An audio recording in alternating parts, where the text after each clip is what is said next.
Hi అండి, అందరికీ నమస్కారం. Welcome to my channel. ఈ వీడియోలో ఏపీ ప్రభుత్వ ఉద్యోగ పెన్షనర్లకు 12వ పీఆర్సీపై తాజా అప్డేట్ అండి. జనవరి డిఏ లేదా ఐఆర్ ఏది ఫస్ట్ అనే పూర్తి వివరాలు అయితే ఈ వీడియోలో ఉన్నాయి. వీడియోని ఎక్కడే కానీ స్కిప్ చేయకుండా ఎండ్ వరకు చూడనప్పుడే పూర్తి ఇన్ఫర్మేషన్ అర్థమవుతుంది. వీడియోకి ఒక లైక్ చేయండి ఫ్రెండ్స్. ఇక వీడియోలోకి అయితే వెళ్ళిపోదాం. ఫ్రెండ్స్, 2024 డిఆర్ లేదా 11వ పీఆర్సీనా ఐఆర్ఆ ఏది ముందు రాబోతుంది అనే విషయానికి వచ్చినట్లయితే ఈ నెల జూలై రెగ్యులర్ బిల్లులలో డిఏ అనేది 33.67% కలుపుకొని వేసుకునే ఆప్షన్ 15 తర్వాత ఎనేబుల్ అయితే చేయబడదు. కాబట్టి జనవరి 2022 11వ పీఆర్సీ బిల్లులో మినహాయించిన పీఎఫ్ ఏపీజీఎల్ఐలు ఉద్యోగుల సేవింగ్స్ అకౌంట్కు జమ కాలేదు. దాని సంగతి చూడాలి. జమ లేకుండా నేరుగా రిటైర్ అవుతూ ఉన్నారండి. సో ఏపీజీఎల్ఐకు ఆన్లైన్ కష్టాలు ఇంకా వీడలేదు. క్లెయిమ్ అకౌంట్స్ తప్పులు వస్తున్నాయని వేలాది క్లెయిమ్స్ ఆగిపోయాయి.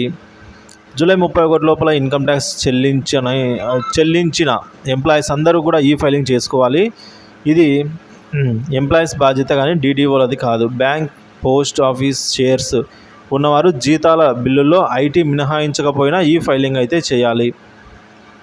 పీఆర్సీ, డిఏ బకాయిల వంటి ఆర్థిక సంబంధమైన డిమాండ్లపై అయితే సాధనలు ఉద్యోగ సంఘాలతో చర్చలతో శుభవార్త రానుంది. జూన్ 30 లోపు జరగవలసిన మీటింగ్ ఈ వారంలో జరిగే అవకాశం అయితే ఉంది. 12వ పీఆర్సీపై అప్డేట్ అండి.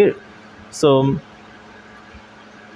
12వ పీఆర్సీ కమిషనర్గా రిటైర్డ్ ఐఏఎస్ మన్మోహన్ సింగ్ గారిని నియమించింది గత ప్రభుత్వము. సో ఇటీవల ఆయన రాజీనామా కూడా చేశారు. ప్రభుత్వం ఇంకా ఏమీ ఆమోదించలేదు, వేరే కమిషన్ని నియమించలేదండి. ఇక ఉద్యోగ ఉపాధ్యాయ పెన్షన్లకు సూపర్ గుడ్ న్యూస్ అయితే 12వ పీఆర్సీ రావడమే. ఎందుకంటే 12వ పీఆర్సీ వచ్చిందంటే శాలరీలు, పెన్షన్లు భారీగా పెరగడం ఖాయం. అసెంబ్లీ జనరల్ ఎలక్షన్స్ అయిపోయాయి. కొత్తగా ఏర్పడినటువంటి ప్రభుత్వము తప్పకుండా 12వ పీఆర్సీని ఏర్పాటు చేసిన అవసరం అయితే ఉందండి. సో ఈ మేరకు అయితే మనకు ఉద్యోగ ఉపాధ్యాయ పెన్షన్లు ఆశించిన రీతిలో ఈ పీఆర్సీ అనేది ఆలస్యం అవుతున్న నేపథ్యంలో ఐఆర్ అయినా ఇవ్వాలి అని ఉద్యోగ ఉపాధ్యాయులంతా కూడా ఆశిస్తున్నారండి.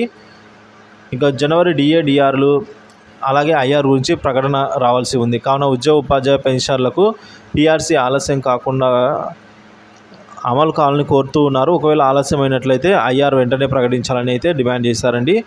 దీనిలో భాగంగా ఐఆర్ను 27% నుంచి 30% అయినా కనీసం ఇవ్వాలి అని ఉద్యోగ ఉపాధ్యాయులు కోరుతున్నారు. బడ్జెట్ కేటాయింపుపై ఐఆర్ ఖచ్చితంగా ప్రకటించాలని కోరుతున్నారండి. ఆర్థిక భారం ఎంత పడుతుంది, ఎప్పటి నుంచి అమలు చేయాలి అనే చర్చ వేయాలి అని చెప్పేసి చెప్తూ ఉన్నారు.